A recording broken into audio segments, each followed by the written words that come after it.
First off, welcome to the new spot, and thank you to everyone who participated in the Q&A on Instagram and on the YouTube who commented on my post asking for questions. I'm going to get to a lift and yap here, warming up on some deadlifts. There's some good questions in there, so I think it's going to be a good one. So on my chalk try here, I'll answer the first question, which I think is a good one, and that is advice for someone switching from conventional to sumo deadlifts. At the end of the day, it's still a deadlift, so there's not too much.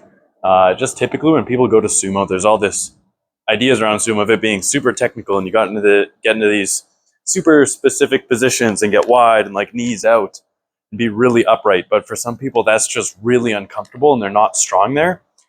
So still just treat it like any other movement. Let your body go where it's strong and find those positions. So if you're strong, like just outside, feet forward, and a little bit more like almost like frog stance and still kind of like very over the bar like a conventional deadlift, then do that. Like for me personally, that's where I started out. Then I went a little bit further, feet still pretty forward, and I was never really knees out. It was more kind of like knees in still, letting my glutes do their thing and getting that extension instead of trying to turn it into basically like a leg press. Because a lot of people, that leg press position, that very upright position, is just uncomfortable, awkward, and they're weak there. So give yourself some time to find the position that works for you. Don't think about getting this perfect looking sumo, and just kind of work with it. Yeah, and then in terms of like getting your body prepared for it, work on your hip mobility. You're going to be using your adductors, glutes, and everything a little bit differently, so understand that. Be very patient with it, and choose some accessories that kind of help with that. So, maybe getting in some like Cossack squats or like Copenhagen's, but doing them like more dynamic, like actual just hip adduction using a bench and a weight. Or like adduction on a machine. Like I have Instagram videos on that or shorts on that.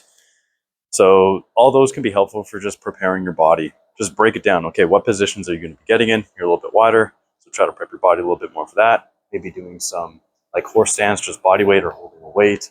And then just time with the movement. Be patient with it.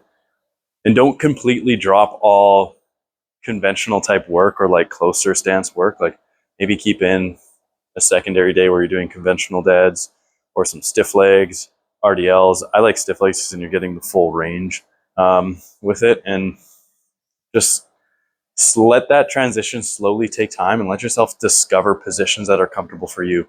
Some people are really comfortable, like a lot more hunched over in the upper back with it, and it allows them to push through. And then they just need to get that lockout strength. Some people are really comfortable being a lot more upright and having it hard off the ground, but then it's easy to lock out. So find where you're strong. Understand that no matter what position you pick, there's going to be a battle.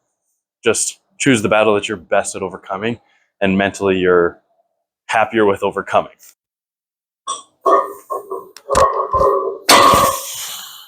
So someone else asked, what exercises would I use for load tolerance or load management rehab with pectoralis major tear? I'll start by going over a little example, but then I'm going to get into a bigger rant with it. So if it's fresh, maybe I would limit range of motion a little bit more. Maybe do some like higher block press or pin press. Even just like a dumbbell press and just cut the range of motion. Not doing as many full range flies, still working in some of that range of motion. Maybe it's just stretching and like isometrics. And then maybe like a landmine press instead of regular OHP or behind the neck, because that range of motion might not be comfortable yet. But then if it's further down the line, maybe I'd be a little bit more aggressive with loading those full ranges of motion. But this brings me to my tangent where it's not really about certain exercises. And that's my problem with physical therapy and rehab, is that, it's moving more to like, okay, let's get away from machines and like so much passive care and maybe get a little bit more exercise, although there's still so much passive care and it's a huge market. So a lot of money in it. So that's just being pumped like crazy. But the exercise, it's viewed as like, okay, you got to do these specific exercises and that'll solve a problem. And it's all about, okay, for for X, you do Y. And it's a certain exercise or protocols, and that's supposed to magically fix you. That's not how exercise works. It's not how the human body works. It's not about specific exercises. It's about, okay, what are your goals? What exercises fit those goals? And what can you tolerate with those exercises? And then choosing them and modifying them to be within your capacity, and then progressing them so that you eventually get to your goal. So like if I was working with a powerlifter who had that major pec tear, a lot of their rehab would be focused around bench because they love that, and that'd probably keep them coming. And I could fully rehab a pec tear doing just bench press and bench press variations. But let's say a swimmer comes to me and they really don't care about bench press. Well, then there'd be a lot less bench press, or possibly even no bench press in the program if they don't care about it and they don't want to do it. And maybe I'd be working on more extreme ranges of motion with them, right? They got to be stronger at different positions, and they got to be comfortable at different positions. So, need to work different muscles, need to have them have the coordination and strength in those different positions. So it really comes down to, not specific exercises, but needs and capacity. And then you can use whatever exercises you want to achieve that. And that's what rehab is. All exercise is made up. Rehab's just about, choosing what kind of movement loading is within your capacity to achieve your goals. So hopefully I can help divert the thinking of physical therapy away from specific exercises for specific outcomes, and more towards okay, certain needs, certain stimuluses can produce that. So, and it doesn't matter how you achieve those stimuluses, or what exercise you use to achieve those stimuluses. So you have a lot more, or stimuli, you have a lot more options. That's flying. Sometimes I feel so funny doing these. I'm just like, next question, let's get to it. So next one is someone asks, thoughts on loaded spinal rotation. I love that. I'm assuming this person hasn't seen as much of my stuff, but yeah, load your spine every way you can within your capacity, progress it, get heavy with it. I like doing just twists with a weight. I'll probably do some today, maybe later today, or cable twists, because I'm going into the clinic today. So I'll probably do the cable twist there, actually. But Alec Buenas actually put me on them. So just set up on the cable, pulling down like that. But yeah, load it. Load it heavy, load it fast. Build up multiple qualities, work within your capacity, and gradually progress it so that your capacity expands. Also, I don't know if I repeated myself a bunch there, but I have end of heartache going in my headphones right now, so I am just holding back from singing. And you guys probably all don't want to hear that.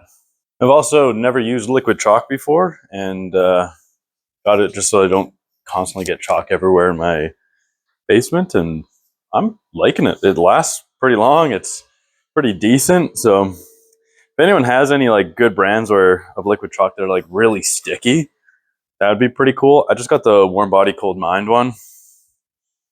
It's decent. I'd say the chalk that I've used before, the block chalk that I had before, was a little bit more sticky than this, but this is still pretty sticky. I'm enjoying it. But let's get to the top sets, single clusters. Let's get to it.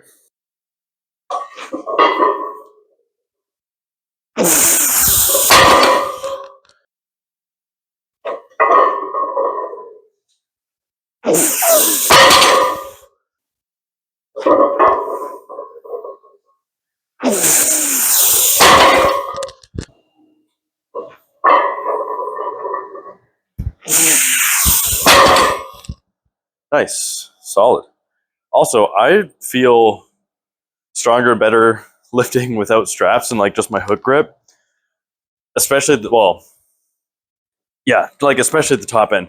Maybe lower and rep sets, definitely straps.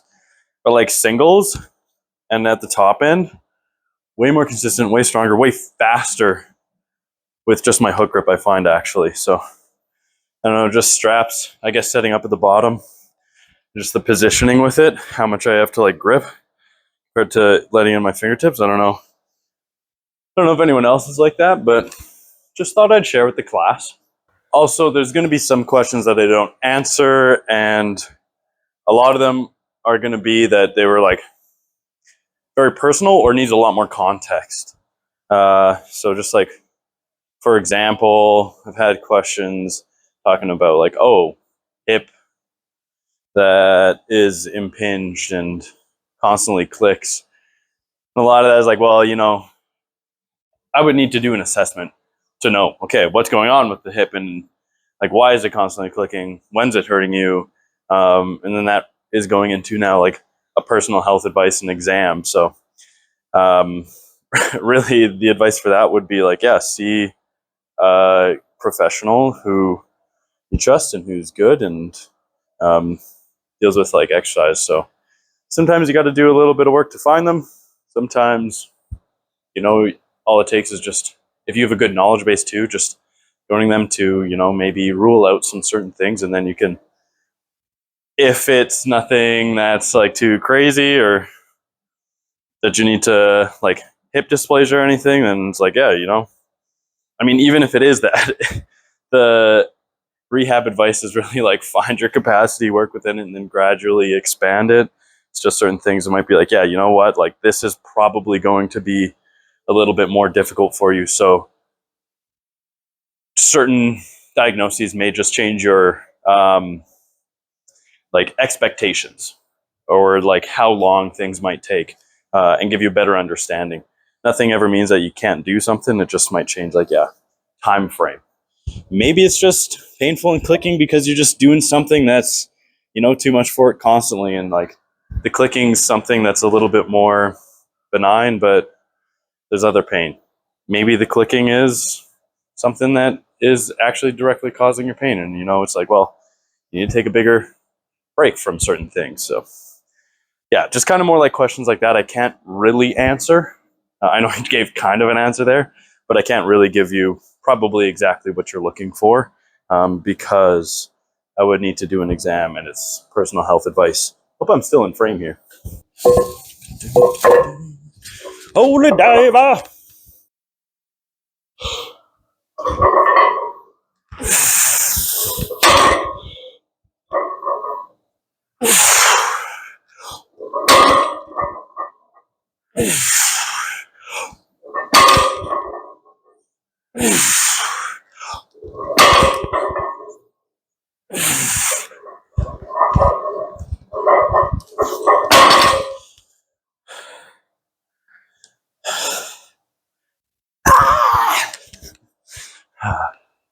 Nice, that's feeling really good. I'm pleased with how deadlifts are feeling right now because last few weeks, big changes, crazy things going on. So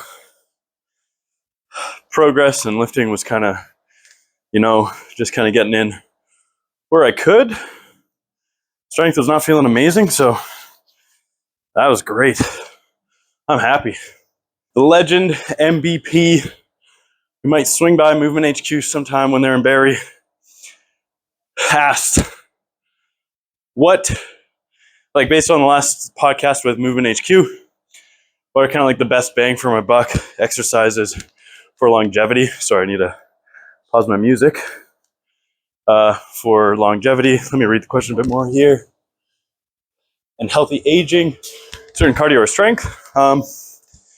Yeah, certain cardio strength, just be kind of strong, be able to do your daily tasks. Like I would say for healthy aging, you wouldn't need to push your deadlift max.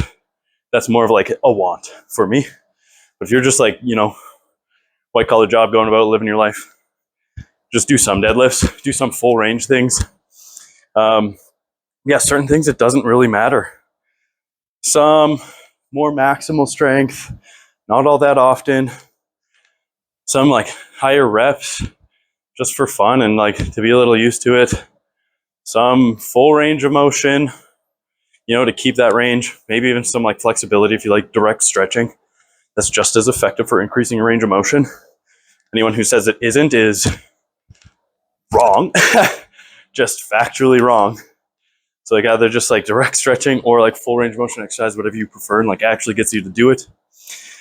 And then cardio, a mix of, some high intensity like sprints, and then some lower intensity, longer runs or bikes, and just really trying to like hit guidelines, like 150 minutes a week of cardio. It's like split between moderate and vigorous, but you don't really need to like get too nitty gritty with it. Just like think, okay, as long as you do something high intensity once a week or something low intensity once a week, and then fill the rest of your cardio with, well, not low intensity, but moderate intensity, then you fill the rest of your cardio with something that fits under that umbrella. So like, zone 2 plus to fill up those minutes. Awesome. Some like plyo work for everywhere in the body, I think is actually really good. So, a lot of people do plyos with their legs, but I think some plyos with like jumping push-ups and like really fast pull-ups and almost like letting yourself drop, or like rows and letting them drop and kind of trying to catch that bounce, can actually be really beneficial just in terms of like preparing you. So you can do that by working out, or, maybe just going playing a pick-up sport and then doing some strength training in the gym, and then you get some other stuff with the sport. So it's not really like, you don't have to think like too specific for healthy aging. It's just, hitting those, training muscular strength, at least a couple times a week, training cardio a few times a week, and then generally taking care of yourself. Other than that, like, that's your best bang for your buck for exercise. It's what you're going to enjoy, what you're actually going to stick to.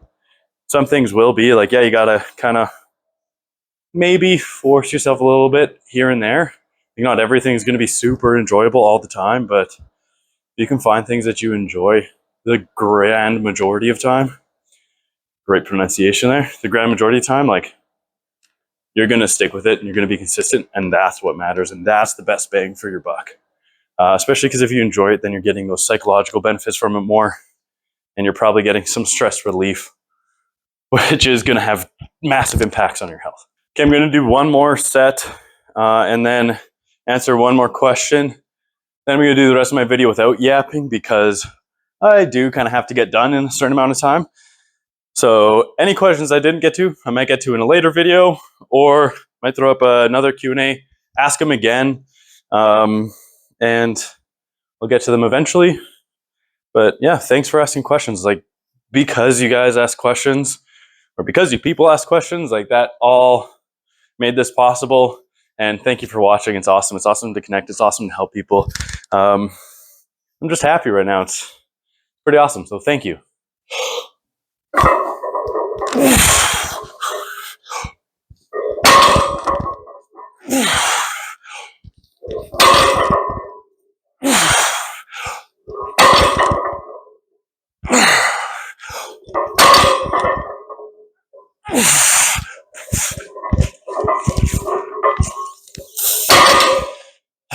My thumb was bumping into my thigh there. Messed up my shrugs, but oh well. I like doing the shrugs after.